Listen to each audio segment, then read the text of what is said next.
নুমলীগড়ত 6 মানুহৰ সংঘাত বন্য হস্তীৰ আক্ৰমণত নিহত হৈছে এজন লোক নিখা ঘৰলৈ গৈ থকাৰ সময়ত বন্য হস্তীৰ আক্ৰমণত নিহত হয় গিৰিবস্তিৰ বিনোদ মাজি নামৰ লোকজনৰ আৰু হাতীৰ জাকটো খেদি পঠিওৱাৰ দাবী স্থানীয় ৰাইজ আমি জনাই আছো নুমলীগড়ত 6 মানুহৰ পুনৰ সংঘাত ব্ৰেকিং নিউজ নুমলীগড়ত 6 মানুহৰ সংঘাতেৰ অন্য ৰূপ লৈছে বন্য হস্তীৰ আক্ৰমণত নিহত হৈছে এজন লোক নিখা ঘৰলৈ গৈ থকাৰ সময়ত বন্য হস্তীৰ আক্ৰমণত নিহত হয় গিৰিবস্তিৰ বিনোদ মাজি নামৰ লোকজন আৰু হাতীৰ জাকটো খেদি পঠিওৱাৰ দাবী স্থানীয় ৰাইজৰ আৰু বিগত সময়ছোৱাতো 6 মানুহৰ সংঘাতে ভয়ংকৰ ৰূপ লয় নুমলীগড়ত গোলাহাটৰ নুমলীগড়ৰ বিস্তীৰ্ণ অঞ্চলৰ 6 মানুহৰ সংঘাতে এক ভয়ংকৰ ৰূপ লোৱা পৰিলক্ষিত হয় নুমলীগড়ত এবাৰ 6 মানুহৰ সংঘাতে এজন লোকৰ প্ৰাণ কাহিনীয়ে নিখা ঘৰলৈ গৈ থকাৰ সময়ত বন্য হস্তীৰ আক্ৰমণত নিহত হয় গিৰিবস্তিৰ বিনোদ মাজি নামৰ লোকজনৰ আৰু হাতীৰ জাকটো খেদি পঠিওৱাৰ দাবী স্থানীয় ৰাইজৰ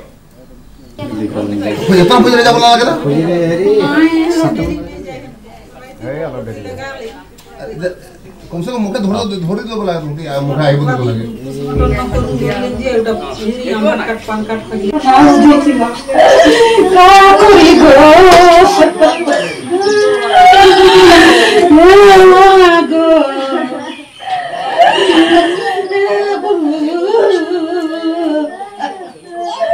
জোৱানিখা এজন নিৰিক লোক মানে একেবাৰে সিধা সুধা মানুহ এজনক হাতীয়ে পুনৰ হত্যা কৰিলে সেইদিনাখন এটা মানুহক মাৰিলে এই দগৰু বাগানত সুনীল গড় নামৰ আজি বিনোদ মাঝি নামৰ ব্যক্তিজনক নিজৰ ঘৰৰ ওচৰতে তেওঁক হত্যা কৰিলে ইয়াৰ সম্পূৰ্ণ দায়ী বকিয়াল খণ্ড বন বিষয়া অংকুৰ মহন্তৰ নেতৃত্বত এহুপামান ষ্টাফ লৈ পেলাই অকল বালি গাড়ীত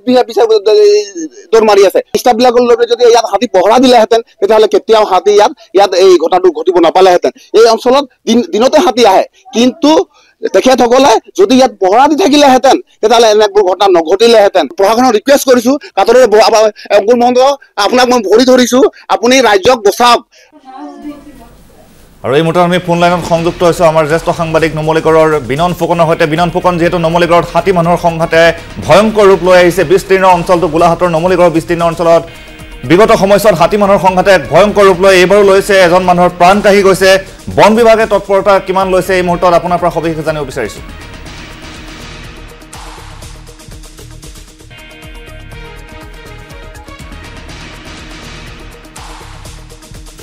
আৰু আমি জনাই আছো নুমলীগড়ত 6 মানুহৰ সংঘাত বন্য হস্তীৰ আক্ৰমণত নিহত হৈছে এজন লোক নিখা ঘৰলৈ গৈ থকাৰ অৱস্থাতে হাতীৰ আক্ৰমণত মৃত্যু হয় লোকজনৰ আৰু গিৰিবস্তিৰ বিনোদ মাজি নামৰ এই লোকজন নিহত হৈছে আৰু পৰৱৰ্তী বিগত সময়ছোৱাতো নুমলীগড়ত 6 মানুহৰ সংঘাতে ভয়ংকৰ ৰূপ লোৱা পৰিলক্ষিত হৈ আহিছে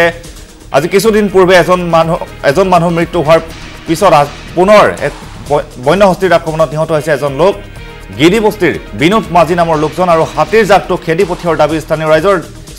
ৰাইজে দাবী কৰিছে যে বন বিভাগে কোনো তৎপৰতা লোৱা নাই গতিকে নিহত লোকজন গিৰিবস্তিৰ বিনোদ মাজি বুলি ইতিমধ্যে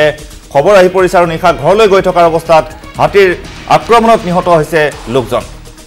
আৰু নুমলীগড়ত 6 মানুহৰ সংঘাতে বিগত সময়ছোৱাতো যি উপদ্ৰৱ চলাই আহিছিলে পুনৰ এক বন্য হস্তীৰ আক্ৰমণত কৰুণ মৃত্যু হৈছে এজন লোকৰ আমি দেখুৱাইছো স্থিৰচিত্ৰ লোকজন বিনোদ মাজি নামৰ সেই লোকজনৰ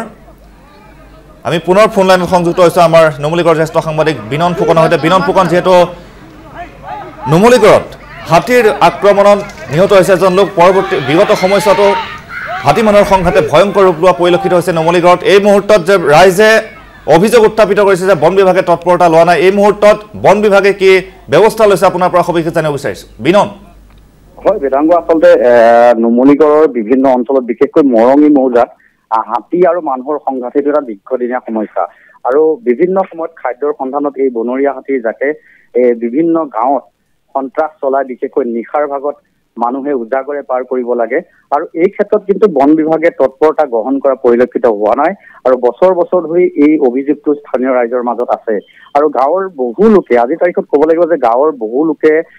বনৰীয়া হাতীৰ আক্ৰমণত নিহত হোৱাৰ লগতে আজিৰ তাৰিখত মৰঙীৰ বিভিন্ন অঞ্চলৰ পথাৰ যদি আপুনি লক্ষ্য কৰে পথাৰ আজি তাৰিখত হাতীৰ উপদ্ৰৱৰ কাৰণে চন পৰি ৰৈছে মানুহে খেতি কৰিব নোৱাৰা হৈছে হাতীৰ সন্ত্ৰাসৰ বাবে আৰু সকলোতকৈ ডাঙৰ কথা যে গাঁৱৰ যিবিলাক পথ সেই পথসমূহত যেতিয়াই তেতিয়াই হাতী বিচৰণ কৰাৰ পৰিপ্ৰেক্ষিতত বিভিন্ন সময়ত এনেধৰণৰ ঘটনা সংঘটিত হয় আৰু যোৱা নিশাৰ ভাগতো এনেকুৱা এটা ঘটনাই সংঘটিত হ'ল যে মৰঙী মৌজাৰ গিৰিবস্তি অঞ্চল সেই গিৰিবস্তি অঞ্চলত আৰু এজন নিৰীহ লোক বিনোদ মাজি নামৰ সেই লোকজনে বনৰীয়া হাতীৰ আক্ৰমণত প্ৰাণ হেৰুৱাব লগা হ'ল গতিকে এই ক্ষেত্ৰত গোলাঘাটৰ যি বন বিভাগ আছে সেই বন বিভাগে তৎপৰতা গ্ৰহণ কৰাটো কিন্তু প্ৰয়োজনীয়, কাৰণ বিভিন্ন সময়ত ৰাইজে অভিযোগ উত্থাপন কৰি আহিছে যে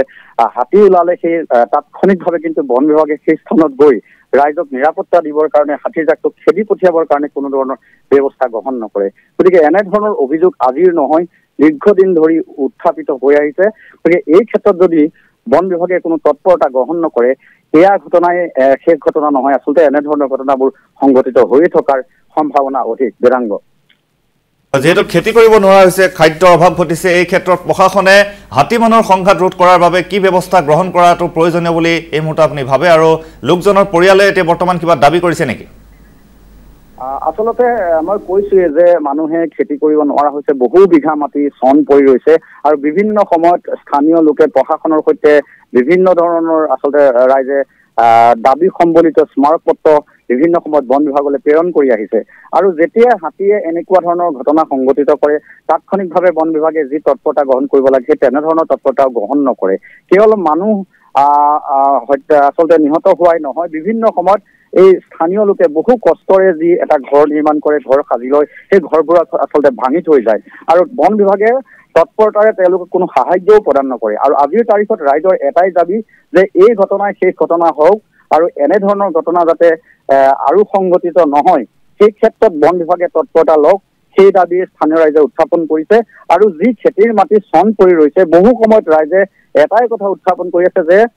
যিসমূহ খেতি নষ্ট হয়, সেই খেতিসমূহৰ ক্ষতিপূৰণ দিয়াৰ ক্ষেত্ৰতো কিন্তু বিভিন্ন সময়ত হেমাহি দেখা গৈছে, আৰু ৰাইজে মাত্ৰ আবেদন কৰে, কিন্তু সেই আবেদনৰ বিপৰীতে স্থানীয় লোকসকলে কোনো ধৰণৰ বিশেষ সাহায্য নাপায়, যাৰ পৰিপ্ৰেক্ষিতত আজিৰ তাৰিখত সেই সমস্যাটো বিশেষকৈ গোলাঘাট জিলাৰ মৰঙী মৌজাত হাতী মানুহৰ সংঘাতক কেন্দ্ৰ কৰি ৰাইজে যি ভোগ কৰি আছে, সেই ভোগৰ উত্তৰ কাৰো ওচৰত নাই, আৰু হাতী মানুহৰ সমস্যা সমাধানৰ ক্ষেত্ৰত আজিলৈকে কোনো ধৰণৰ বিশেষ পদক্ষেপ গ্ৰহণ কৰা নাই, আৰু সেয়া স্থানীয় ৰাইজৰ অভিযোগ। আৰু সচেতন মহলে প্ৰতিদিনাই আচলতে এই বিষয়টোক লৈ প্ৰতিদিনাই প্ৰশাসনক বা বন বিভাগক অৱগত কৰি অহাৰ পিছতো আজিৰ তাৰিখলৈকে এই ক্ষেত্ৰত বিজ্ঞানসন্মতভাৱে কোনো ধৰণৰ ব্যৱস্থা গ্ৰহণ নকৰাটো কিন্তু সঁচাকৈ পৰিতাপৰ বিষয়। বেদাংগ, হয়, বিনন ফুকন, আপোনাক ধন্যবাদ জনাইছোঁ। আমি পৰৱৰ্তী সময়ত আপোনাৰ পৰা পুনৰ তথ্য ল'ম। এই মুহূৰ্তত আপোনাক ধন্যবাদ জনাইছোঁ। আৰু নিশা ঘৰলৈ গৈ থকাৰ সময়ত হাতীৰ আক্ৰমণ এই সংঘটিত হৈছে নুমলীগড়, আৰু নিহত লোকজনৰ নাম গিৰিবস্তিৰ বিনোদ মাঝি, আৰু হাতীৰ জাকটো খেদি পঠিওৱাৰ দাবী স্থানীয় ৰাইজৰ।